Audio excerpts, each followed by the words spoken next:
Hey, what's up? It's Canucks This Week. Dan Riccio from Canucks Central on Sportsnet 650 and our color analyst, Randip Janda, with you. Randip, it's been an ugly start to the season for the Vancouver Canucks. They are still winless as we sit here today. And there's a lot of chatter about rebuilds and retooling. The president has even gotten in on it. First, before we get to that, though, how did we get here so quickly, Randip? It's 7 games.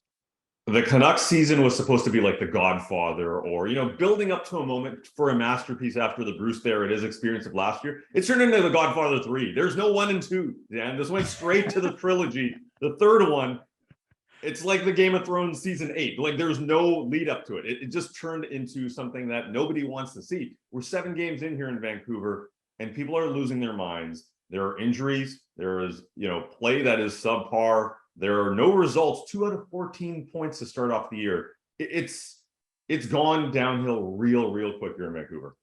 Well, I think part of it is, the reality set in the game against Carolina. It's like, oh, like we're just not that good of a hockey team. We put in a good shift and we still got beaten pretty good. Now, okay, the scoreline didn't say that much about it. 3-2 was the final score in that game. But you look at the shot clock, and if you watched it all the way through, I mean, the Canucks just could not break down Carolina whatsoever. We know they're a top team in the league. Canucks were hoping to be a playoff contender, and probably still are hoping to be a playoff contender as they've dug themselves yet another hole here for the 3rd consecutive year at the start of the season. But it is not pretty. And it's gotten such to a point, Randy, where the president of Hockey Ops went on to Hockey Night in Canada on Saturday and brought up the big R word, which has been, sort of the conversation, a tale as old as time here in Vancouver. Here is Jim Rutherford from After Hours on Saturday night. Graham M. speaks for fans who are talking about a rebuild. His question basically is, we want a rebuild. Is this team steadfastly opposed to giving us one? Yeah, well, I think people have to realize how long rebuilds are, and you look at some of the teams that went through it, and we look at them now, how good they are, but there were a lot of tough years. I mean, we may very well be in a rebuild in the direction we're going, but ideally we'd like to transition this team on the fly. We do have some core players, some young players that are really good, and these guys just have to keep working and try to work through this at this point. But we will continue to try to add younger players to this team and bring it together here within the next year or so. The rebuild. And he's kind of lamenting it, like, oh, we might be headed that way with the way the season's going. But I mean, that's a really polarizing word here in Vancouver. Oh, it definitely is. It comes with baggage. It comes with history. But the fact that, the president of hockey operations brings it up and does potentially say, hey, we might be headed down that direction anyways, that tells you that this season, only after 7 games, is sending a message not only in the market to a certain extent, but also within the halls of power at the Canucks head office, where you're watching the games being played against Carolina. I think you can be happy with the effort. The guys played, their hearts out. They committed to defense, but there was a contender on one side of the rink, and there's a team that was just trying to stay afloat in that game, and that was the Vancouver Canucks. That tells you how far you have to go. And I understand there's injuries. When you don't have Quinn Hughes in the lineup, when you don't have Brock Besser in the lineup, it's going to take a hit on the quality of hockey that you're playing. But Dan, I think that was a real sobering moment for a lot of folks, especially maybe within the Canucks organization. That Buffalo game especially, where you're saying, oh, yeah, okay, this is a young and upcoming team that's picked high, sure, in the draft, but they outworked the Vancouver Canucks, but they also had more skill in that game, and it showed through, especially on the back end. And I think that is where you start looking, if you're Jim Rutherford, to say, all right, yeah, you got outplayed by a Buffalo team, and it was not close. There was a moment where in that third period where you're saying, okay, you got to look internally. You got to start looking at yourself and saying, where is this thing going? And that's why I think the word rebuild came up, because there are some real glaring holes on this roster. It's true. And you know what? In fairness, it's not a ton new that Jim Rutherford said on Saturday from what the message has been since he took over last December. It's just, it feels very weighty because, it came on a night where jerseys were being thrown on the ice and you got booed off your home ice in the home opener. Like, that never really happens anywhere. And yet it did for the Canucks. So it felt different. And we all know that, but Jim Rutherford has said, there's things about this core I don't love. I don't love the habits. He went on to talk about the bad training camp and things like that. They've committed to JT Miller. Now you've got your captain, Bo Horvat, on an expiring deal. If you are moving a part of the core, if you are trading a part of the core, if you are making any kind of a drastic decision that really shakes up the direction of this franchise, that's the player. That's the one. I'm not sure it goes much deeper than that. They've got Quinn Hughes locked up. They've got Elias Pettersson under control. They just signed JT Miller. They've got Thatcher Demko sticking around. Everybody else is kind of up in the air, but the first big piece to go is Bo Horvat. I don't think, like, rebuild, I don't think much more happens beyond Bo, but I think what we've learned already this season is that Bo has to go. It has to be a part of the solution to change something here in Vancouver. Hold up. The word rebuild, Rutherford was asked about it and he made a comment on it, but it's 7 games. And I know they've been terrible. I'm not talking rebuild, Randy. I'm just saying you got to make some kind of a drastic change. I've seen this movie too many times. I've seen it too many times. And so have I. But here's the issue with that.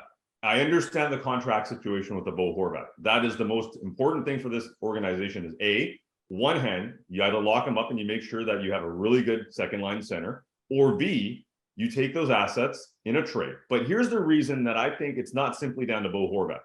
Yes, you want clarity on that situation, but you need to make sure that you have the right players in that lineup. And I look at some of those guys that are under contract and I wonder about them. So it's not necessarily down to Bo Horvat for me. If you get him on a contract, you can still make that contract work. He can still be a very good player. Who is going to make you a better team? Who's going to allow you to win?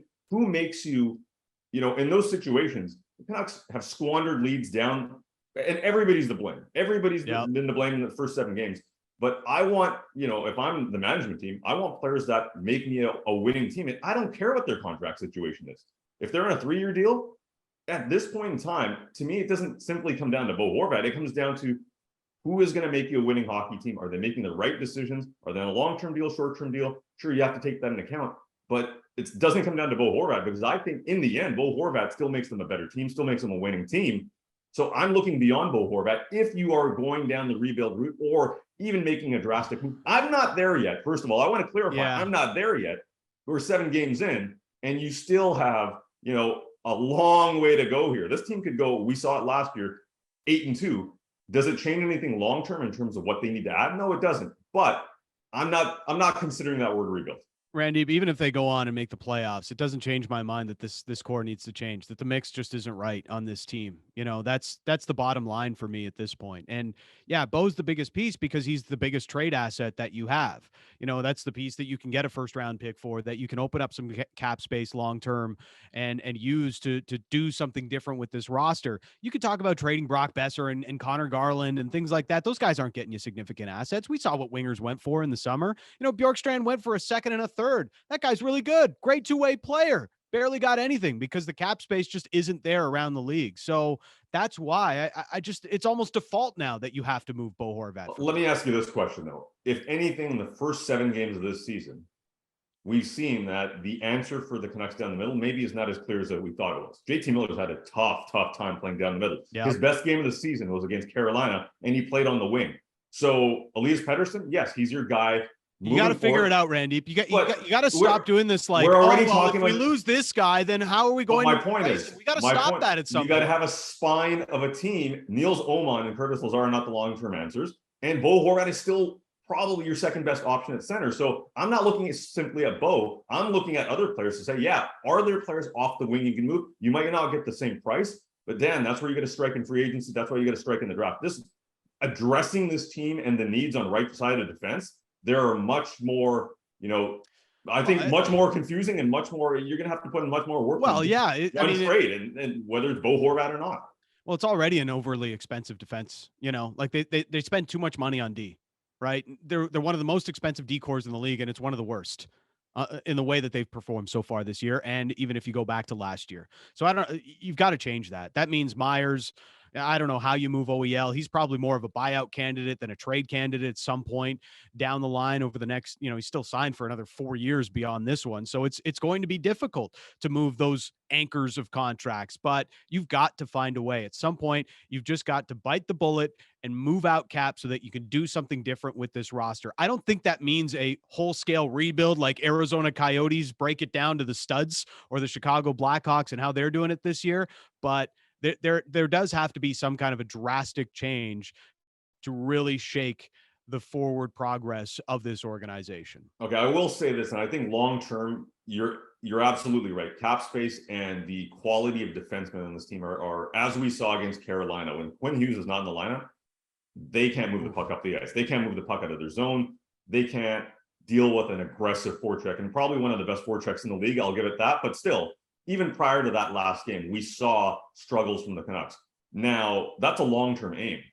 This year, however, you can't panic. And I think Rutherford, in that interview with Scott Oak and John Garrett, this is where you're in a situation where the old Elliot Friedman line, teams will be throwing you anchors at this point when you're struggling and you're winless in 7. You have to play it smart. This is a long-term approach, but long-term also looking at, there's 2 things that the Canucks have to cater to right now. One is this season. You still got 70 plus games. You got to figure out how this team that was extremely streaky can get back into its winning ways and get those good vibes on their side. But long term, yes, you have to improve the quality of defense. And that may come by getting rid of somebody. Who that somebody is, we don't disagree. Or we don't agree.